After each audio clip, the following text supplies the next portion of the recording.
आपका हमारे चैनल में एक बार फिर से स्वागत है। और आज हम कंप्यूटर एप्लीकेशन की सीरीज में इंट्रोडक्शन टू HTML का पार्ट 2 आपके लिए लेकर आए हैं।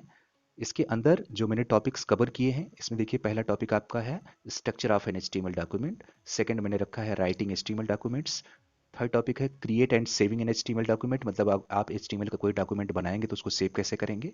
फिर है viewing the HTML document in a web browser, मतलब डॉक्यूमेंट क्रिएट करने के बाद उसको आप रन कैसे करते हैं, उसके स्टेप्स कौन कौन से हैं, वो हमने इसके अंदर कवर किया हुआ है। बच्चों जरा ध्यान से देखिएगा, इसका पहला टॉपिक मैंने कवर किया है इसके अंदर structure of an HTML document. देखिए जरा ध्यान से, the general structure of an HTML document has two sections, है ना। इसका जो स्ट्रक्चर होता है उसके अंदर दो सेक्शन होते हैं, पहला हेड होता है और दूसरा सेक्शन हमारा बॉडी सेक्शन होता है। तो हेड सेक्शन क्या होता है? The head section contains general information about the document. Document के बारे में जो जनरल इंफॉर्मेशन होती है, जैसे उसका नाम क्या रखना है अपनी फाइल का, वो आप इस हेड सेक्शन के अंदर रख सकते हो। जैसे बच्चों हम वर्ड एक्सेल पावर पॉइंट के अंदर कोई फाइल आप क्रिएट करते हो तो उसको जब आप सेव करते हो तो उसका जो डिटेल है, उसका जो नाम है, उसके टाइटल बार के ऊपर शो करता है। वैसे HTML के अंदर जब भी हम कोई डॉक्यूमेंट क्रिएट करते हैं तो जब आप क्रिएट करने के बाद उसको रन करते हो तो रन करने के बाद जो हमारा वेब ब्राउजर होता है उसके टाइटल बार के ऊपर उसका नाम शो करता है। वही चीज यहाँ पे लिखा है, ध्यान से देखिएगा। The head section contains the tags that define the header of the document, usually displayed on the top of the web browser window. For example, title tag defines title for the page on the browser's title bar. जो भी आप page design करते हो उस page का नाम क्या रखा है आपने, वो नाम वेब ब्राउजर के टाइटल बार के ऊपर डिस्प्ले कर देता है। बच्चों देखो सेकंड टॉपिक क्या है, body section. The body section contains the content to be displayed on the web page. It include text, graphics, and other HTML elements that provide control and formatting effects to a page like font, paragraph, list, and other elements that body tag is given below the closing head. मतलब body tag के अंदर जो भी चीज आप display कराना चाहते हो, जैसे आपने टेक्स्ट लिखा, ग्राफिक्स लिखा, या कोई पिक्चर, ऑडियो, वीडियो कुछ भी आपने उसके अंदर इंसर्ट कराया है, वही चीज आपके वेब ब्राउजर की स्क्रीन के ऊपर डिस्प्ले करता है। मतलब बॉडी सेक्शन ही वो सेक्शन होता है जिसके थ्रू जो भी चीज टैग वगैरह उसके अंदर डाले जाते हैं, जो भी चीज, जो भी टेक्स्ट या एनिमेशन, पिक्चर, जो भी कुछ आप शो कराना चाहते हो अपने वेब ब्राउजर की स्क्रीन के ऊपर, वो हमारा होता है बॉडी सेक्शन। ये हमेशा लिखा जाता है हेड क्लोज, जहां पे हेड आपका क्लोज होता है उसके जस्ट नीचे से हम बॉडी सेक्शन को स्टार्ट करते हैं। जरा अब यहाँ पे ध्यान से देखिएगा बच्चों, मैंने एक यहाँ पे पिक्चर इसके साथ अटैच किया हुआ है। The general structure of an HTML document is given below. देखिए ध्यान से, जब भी आप स्ट्रक्चर इसका डिफाइन करते हो तो इसमें सबसे पहले आपको लिखना होता है HTML, क्योंकि लैंग्वेज हमारी HTML है। तो HTML ही सबसे पहले आपको क्या डिफाइन करना होता है, HTML। HTML के बाद आप लिखते हैं यहाँ पे हेड सेक्शन, फिर आपको लिखना है टाइटल। टाइटल के अंदर क्या चीज स्क्रीन के ऊपर यहाँ पे डिस्प्ले कराना है, उसका टाइटल क्या रखना है, तो यहाँ पे देखिए मैंने लिखा है माई फर्स्ट वेब पेज, तो वही माई फर्स्ट वेब पेज यहाँ पे डिस्प्ले हो गया है। उसके बाद इस टाइटल को हमने यहाँ पे लाके क्लोज किया है, क्योंकि टाइटल, HTML, हेड, बॉडी, सारे के सारे जितने भी टैग इसके अंदर यूज किए गए हैं सबके सब कंटेनर टैग हैं। इसके पहले वाले वीडियो में वो डिस्कस हो भी चुका है कि दो टाइप के टैग होते हैं, कंटेनर होता है कि एम्प्टी होता है ना। तो कंटेनर टैग हमेशा क्लोज किए जाते हैं। तो ये देखिए टाइटल यहाँ पे आके क्लोज कर दिया गया है, और टाइटल के अंदर जो भी हमने लिखा है वही चीज हमारे वेब पेज के यहाँ पे टाइटल बार पे डिस्प्ले कर रहा है। तो my first web page display हो गया, और ये पूरा का पूरा सेक्शन जो यहाँ पे है वो कौन सा सेक्शन है, हेड सेक्शन हमारा है। ठीक है। इसके बाद नीचे आप आते हैं, ध्यान से देखिएगा, तो यहाँ पे हमारा बॉडी सेक्शन स्टार्ट होता है। बॉडी सेक्शन के अंदर मैंने लिखा है place all the web contents here. उसके बाद यहाँ पे आके बॉडी टैग को मैंने क्लोज किया। ये जो पूरा सेक्शन है वो हमारा है बॉडी सेक्शन। बॉडी सेक्शन के अंदर जो भी चीज़ आप टाइप करते हो वो यहाँ पे आपके वेब पेज का जो व्हाइट एरिया होता है यहाँ पे ये डिस्प्ले करता है ना। यहाँ पे देखिए ध्यान से, यहाँ पे लिखा भी है body part of the web page. इस पार्ट के अंदर बॉडी के जहाँ पे आपने बॉडी ओपन किया है, जहाँ पे क्लोज किया, इसके अंदर कुछ भी आप लिखते हो, कोई वीडियो डाला, कोई पिक्चर डाला, एनिमेशन डाला, जो भी कुछ आप यहाँ पे करेंगे वो चीज यहाँ पे डिस्प्ले कर देता है ना। अब इसके बाद जब बॉडी के अंदर आपने कंटेंट डाला, उसके बाद बॉडी को यहाँ पे हम लाके क्लोज करते हैं, और लास्ट में हम इस HTML टैग को भी लाके यहाँ पे क्लोज कर देते हैं। ये बच्चों हमारा HTML का स्ट्रक्चर होता है, इसको अच्छे से समझ लीजिएगा, क्योंकि इसमें सेक्शन हमारे दो ही होते हैं, एक हेड सेक्शन होता है और दूसरा बॉडी सेक्शन होता है। लास्ट में HTML टैग को हम लाके नीचे क्लोज कर देते हैं, है ना। अच्छा, नेक्स्ट टॉपिक बच्चों देखो ध्यान से, writing HTML documents. We require two basic tools to work with HTML documents, है ना। HTML का डॉक्यूमेंट क्रिएट करने के लिए आपके पास दो ऐसे टूल हैं जिनका हम लोग यूज करते हैं। पहला होता है HTML एडिटर का टूल, दूसरा होता है हमारा वेब ब्राउजर, है ना। HTML एडिटर में देखो क्या हो सकता है, there are mainly two types of HTML editor. HTML का जो एडिटर होता है वो दो टाइप का होता है, जिसके थ्रू आप वेब पेज को डिजाइन करते हो, है ना, जिसके अंदर टैग को राइट करते हो, वही हमारा टेक्स्ट एडिटर होता है। ये देखो दो टाइप का होता है। पहला देखो लिखा है विजिबिक एडिटर। इसमें क्या होता है ना, विजिबिक stands for what you see is what you get. These editors provide various tools and graphical interface where the web page are designed। बच्चों ये एक ऐसा एडिटर होता है, जैसे सपोज कुछ ऐसे भी लोग होते हैं जिनको प्री डिफाइंड टैग के बारे में बहुत ज़्यादा जानकारी नहीं होती, बहुत ज़्यादा नॉलेज नहीं होता, लेकिन फिर भी वो वेब पेज को डिज़ाइन करना चाहते हैं, है ना। तो उनके लिए ये एडिटर बना हुआ है ना। जैसे आपने कोई टॉपिक लिखा, कोई टाइटल इसके अंदर डाला है, कोई टेक्स्ट लिखा हुआ है, आप बोल्ड इटैलिक करना चाहते हो, तो उसके अंदर अगर आप नॉर्मल टेक्स्ट एडिटर में जाओगे तो वहाँ पे आपको BIU टैग का यूज़ करना पड़ता है, जबकि यहाँ पे आप इसको बहुत आसानी से यहाँ से BIU का यूज, बोल्ड इटैलिक अंडरलाइन का यूज करके आप उसको कन्वर्ट कर सकते हो। या इसके अलाइनमेंट को चेंज करना है, लेफ्ट राइट सेंटर जस्टिफाई की, देखो यहाँ पे बटन भी दिया गया है, इसका यूज करके आप इसको मूव करा सकते हो। या पिक्चर अटैच करना चाहते हो तो ड्रैग ड्रॉप का ऑप्शन इसके अंदर होता है, तो इसका भी यूज कर सकते हो। मतलब ये जो पहला एडिटर आपके सामने दिख रहा है, ये बहुत ही यूजफुल होता है हमारे लिए। अगर इन केस आपको ज्यादा टैग के बारे में जानकारी नहीं है तो आप इस टैग का यूज कर सकते हो। बच्चों दूसरा टैग हमारा है, सामने देखिए ध्यान से, टेक्स्ट एडिटर। ये क्या होता है, you can also create HTML document using normal text editors like notepad, WordPad, notepad plus plus, brackets etcetera, है ना।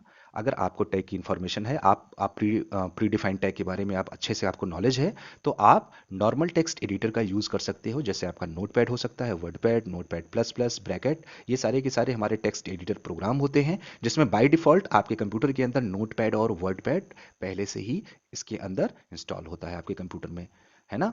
आपको कुछ नहीं करना होता, बस Windows+R रन बटन को यूज करके नोटपैड लिख के एंटर करेंगे, तुरंत आपके स्क्रीन के ऊपर आपका नोटपैड आपका स्टार्ट हो जाता है और वहां पे आप जाके कोडिंग कर सकते हो। जबकि नोटपैड प्लस प्लस और ब्रैकेट को हम बाहर से इंस्टॉल कर सकते हैं, है ना। तो ये हमारा होता है नोटपैड का इंटरफेस, यहाँ पे आप जाके अपनी पूरी पूरी कोडिंग कर सकते हो, ठीक है। इसके बाद जो दूसरा टूल था हमारा, वो था हमारा web browser. A web browser is a software which is use to view the website, है ना। टेक्स्ट एडिटर के अंदर जब आप अपनी पूरी पूरी कोडिंग खत्म कर लेते हो, पूरी कंप्लीट कोडिंग करने के बाद अब उसको हम सेव करके जब रन करेंगे, तो रन करने के बाद जो उसका रिजल्ट डिस्प्ले होता है हमारे स्क्रीन के ऊपर, वो होता है हमारा वेब ब्राउजर। वेब ब्राउजर के अंदर ही आपके प्रोग्राम का रिजल्ट डिस्प्ले होता है ना। So it is an interface between a user and world wide web. User और वर्ल्ड वाइड वेब, आपका इंटरनेट जो वर्ल्ड वाइड वेब होता है उसके बीच का एक मीडिएटर का काम करता है हमारा ये वेब ब्राउजर, क्योंकि जितने भी कंटेंट्स होते हैं HTML से रिलेटेड वो आपके वेब ब्राउजर पे ही डिस्प्ले करता है। इसलिए वेब ब्राउजर हमारा क्या हो गया, एक इंटरफेस हो गया, है ना। इसके बाद नेक्स्ट टॉपिक पे बच्चों हम आते हैं, तो यहाँ पे ध्यान से देखिएगा, creating and saving an HTML document. अभी आपने नोटपैड देखा, तो नोटपैड में आपने टाइपिंग किया, पूरा पूरा स्ट्रक्चर क्रिएट किया, और क्रिएट करने के बाद अब उसको आपको क्या करना है, सेव करना है ना। The step to create and save HTML document are as follows. तो start Notepad by selecting start all programs, accessories and Notepad. आप यहां से भी कर सकते हो, या डायरेक्ट आप Windows+R बटन को प्रेस करके वहां पे नोटपैड लिखना है और एंटर बटन प्रेस करना है। आप देखेंगे कि आपके स्क्रीन के ऊपर नोटपैड ओपन हो जाएगा, है ना। अच्छा नेक्स्ट पॉइंट देखिए इसमें, select file new to create a new blank document. जब आपका नोटपैड ओपन हो जाएगा, वैसे बाय डिफॉल्ट न्यू ओपन ही रहता है, अगर इन केस आप नया बनाना चाहते हो उसके अंदर, तो फाइल में जाके न्यू पे क्लिक करेंगे तो एक नया ब्लैंक पेज आपके स्क्रीन के ऊपर डिस्प्ले हो जाएगा, जहां से आप टाइपिंग स्टार्ट कर सकते हो, है ना। So type the HTML document using the tags and attributes. जब भी HTML की कोडिंग करते हैं तो उसके अंदर हम टैग और एट्रीब्यूट्स का यूज करते हैं, तो इसका यूज करते हुए आप अपने अपने प्रोग्राम को डिजाइन कर सकते हैं इसके अंदर। फिर नेक्स्ट पॉइंट हमारा देखिए बच्चों, save your document by selecting file save as, है ना। आप फाइल पे जाएंगे, फाइल पे जाने के बाद सेव एज ऑप्शन पे क्लिक करेंगे, और सेव एज ऑप्शन आने के बाद वहां अपने फाइल का नाम देके अपनी फाइल को आप सेव कर सकते हो, या Ctrl+S शॉर्टकट की का यूज करके भी अपने फाइल को आप सेव करके रन करा सकते हो, है ना। The Save As dialog box appears and give the file name as abc.html। आपने फाइल बटन पे क्लिक किया, फाइल ऑप्शन पे क्लिक किया, उसके बाद सेव एज पे गए, वहां पे जब आप एंटर करेंगे तो वहां पे आपसे फाइल का नाम पूछेगा। तो मैंने सपोज यहाँ पे लिखा है abc.html। प्यारे बच्चों यहाँ पे ध्यान से देखना, यहाँ पे abc के बाद .html लिखा है, ये हमारा एक्सटेंशन होता है उस पर्टिकुलर फाइल का। .html अगर आप नहीं लगाएंगे तो वो सिंपल एक टेक्स्ट फाइल बन जाती है। यहाँ पे देखिए नोट पे थोड़ा ध्यान दीजिएगा, all HTML file need to have an extension .html. If you do not save your file with an appropriate extension, the browser will not attempt to interpret the HTML document. अगर आपने .html या .html extension का use नहीं किया है तो हमारा browser उसको एक टेक्स्ट फाइल समझ के इग्नोर कर देगा। वो आपके डॉक्यूमेंट का जो रिजल्ट है वो आपकी स्क्रीन के ऊपर डिस्प्ले नहीं करेगा। तो जब भी आप कोई भी फाइल बनाएंगे तो आपको ये ध्यान रखना है कि इसके अंदर या तो आप .html या फिर .html को आपको ऐड करना मस्ट है। इसके बाद देखिए ये आपका फाइल का नेम हुआ, यहाँ पे डॉट के बाद आपको html या html हर हाल में लगाना ही लगाना है ना। आगे आते हैं, नेक्स्ट टॉपिक देखिए बच्चों, यहाँ पे to view your created HTML document in web browser. अभी आपने इससे पहले क्या किया, आपने अपने प्रोग्राम को बनाया, नोटपैड के अंदर आपने कोडिंग किया, कोडिंग करने के बाद आपने उसको सेव कर दिया। अब हमको क्या चाहिए, अब हमको उसका रिजल्ट चाहिए। तो रिजल्ट के लिए हमने क्या किया, इंटरनेट एक्सप्लोरर को ओपन किया। अब देखिए, अब वहां पे जाने के बाद क्लिक ऑन फाइल ऑप्शन, उसके बाद ओपन पे क्लिक किया। यहाँ पे देखिए नीचे पिक्चर में ध्यान से, यहाँ पे फाइल के अंदर ये ओपन का ऑप्शन हमारा यहाँ पे दिख रहा है, ये ओपन का ऑप्शन। उसके बाद यहाँ पे देखिए ओपन का एक छोटा सा विंडो आपके सामने दिख रहा है। अब यहाँ पे देखिए in the open dialog box click on browse option. यहाँ पे देखिए ध्यान से, ये ब्राउज का ऑप्शन भी दिख रहा है। In the open dialog box यहाँ पे select the file from selection dialog box and click on open. मतलब ये हुआ कि जहां पे भी आपने फाइल रखा, ब्राउज करने के बाद उस फाइल को सेलेक्ट करेंगे तो यहाँ पे वो डिस्प्ले कर देगा। उसके बाद आप ओके बटन को क्लिक करेंगे तो आपका फाइल रन कर जाएगा। You can now see your first web page, है ना। जब आप इसको ओके करके रन करेंगे तो आपका जो वेब पेज आपने डिजाइन किया है उसका रिजल्ट आपकी स्क्रीन के ऊपर डिस्प्ले कर जाएगा, है ना। या इसके अंदर एक चीज और कर सकते हैं कि जो फाइल आपने सेव किया है, सपोज उसको आपने डेस्कटॉप पे सेव किया है, तो डेस्कटॉप पे सेव करने के बाद उस फाइल पे आप राइट क्लिक करके ओपन विद करेंगे। तो ओपन विद जब करेंगे तो उसमें जितने भी ब्राउजर आपके सिस्टम में इंस्टॉल किए गए हैं वो सब दिखाएगा। बस उस पर्टिकुलर ब्राउजर के ऊपर आपको जस्ट क्लिक करना है और जैसे ही क्लिक करेंगे आपका रिजल्ट आपके वेब ब्राउजर पे डिस्प्ले कर देगा। तो प्यारे बच्चों, एक प्रोग्राम हम लोग बना के इसको लाइव एक बार टेस्ट करके देखते हैं कि वो रन कैसे करता है, उसका आउटपुट कैसे आता है ना। तो इसके लिए हम नोटपैड को ओपन कर लेते हैं। तो नोटपैड को यहाँ से हमने लिखा भी है, देखिए नोटपैड लिखा है यहाँ पे। नोटपैड लिखना है आपको यहाँ पे, और नोटपैड लिखने के बाद आपको जस्ट यहाँ पे ओके करना है ना।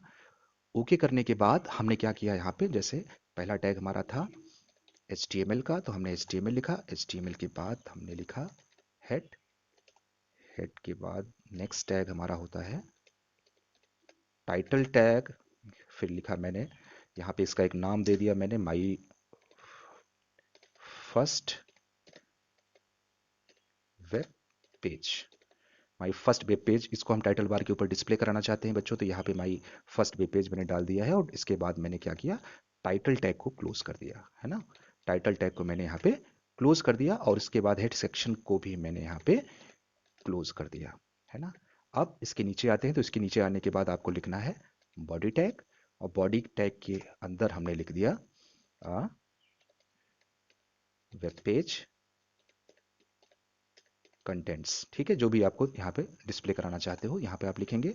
उसके बाद मैंने क्या किया, यहाँ पे इस बॉडी टैग को यहाँ पे नीचे आने के बाद इसको क्लोज किया, और लास्ट में ये ऊपर जो आपने HTML ओपन किया है, इस HTML को भी मैंने यहाँ पे नीचे आके क्लोज कर दिया। तो बच्चों ध्यान से देखिएगा, HTML यहाँ से स्टार्ट करना है, हेड सेक्शन, इसके अंदर टाइटल मैंने यूज किया, तो टाइटल के अंदर माई फर्स्ट वेब पेज मैंने लिखा, टाइटल टैग को क्लोज किया, हेड सेक्शन क्लोज हो गया। फिर बॉडी के अंदर my web page, sorry web page contents, and then body close and HTML close. ये देने के बाद आपको फाइल पे आना है और सेव एज पे आएंगे।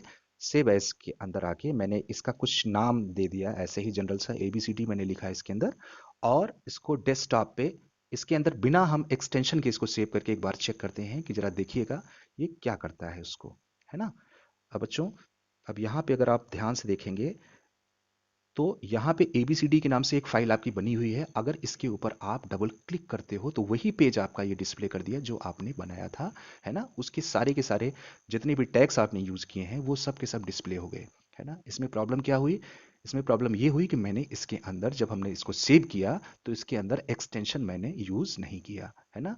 तो एक्सटेंशन आपको हर हाल में यूज करना है, तो यहाँ पे डॉट के बाद आपको HTML लगाना मस्ट है ना। अब इसको हम जरा सेव करके चेक करते हैं। आपने इस फाइल को सेव किया और हम एक बार फिर से हम अपने डेस्कटॉप पे आते हैं। और डेस्कटॉप के आने के बाद अब यहाँ पे ध्यान से देखिएगा तो ABCD का यहाँ पे जो फाइल आपको दिख रही है वहाँ पे यहाँ पे क्रोम का एक लोगो बन के आ रहा है। इसका मतलब ये अब HTML की पूरी पूरी कंप्लीट फाइल बन गई है। अब इसको आप रन करा सकते हो। अब ध्यान से देखिएगा, यहाँ पे टाइटल बार के ऊपर ध्यान दीजिएगा तो माई फर्स्ट पेज, यहाँ पे माई फर्स्ट वेब पेज दिख रहा है और इसके अंदर दिख रहा है वेब पेज कंटेंट्स। ये इसलिए दिख रहा है क्योंकि मैंने बॉडी सेक्शन के अंदर वेब पेज कंटेंट्स को डाला था, तो यहाँ पे वेब पेज कंटेंट्स को इसने शो कर दिया। और यहाँ पे माई फर्स्ट वेब पेज आया, क्यों आया? क्योंकि मैंने इसको टाइटल टैग के अंदर यूज किया, मतलब हेड सेक्शन के अंदर डाला था, तो वो चीज इसने इसमें डिस्प्ले करा दिया है। तो बच्चों ये होता है इसको क्रिएट करने का तरीका। ये हमारा एक प्रोसेस होता है जिसको हम क्रिएट करते हैं, है ना। तो आप वैसे भी क्रिएट कर सकते हो, डायरेक्ट जाके अपने start all program accessories and Notepad से भी कर सकते हो, या आप डायरेक्ट Window+R बटन पे क्लिक करके वहाँ पे नोटपैड टाइप करके रन करा के वहाँ भी आप टाइप करके अपने प्रोग्राम को डिज़ाइन कर सकते हो। और मैंने उसको रन कराने का तरीका आपको बता दिया है कि उसको सेव करते समय ध्यान रखिएगा कि .html या .htm आपको हर हाल में लगाना है, तभी जाके आपका प्रोग्राम रन होगा। तो बच्चों आज का जो वीडियो हम आपके लिए लेके आए थे, ये आप मुझे लगता है आपको अच्छे से समझ में आ गया होगा।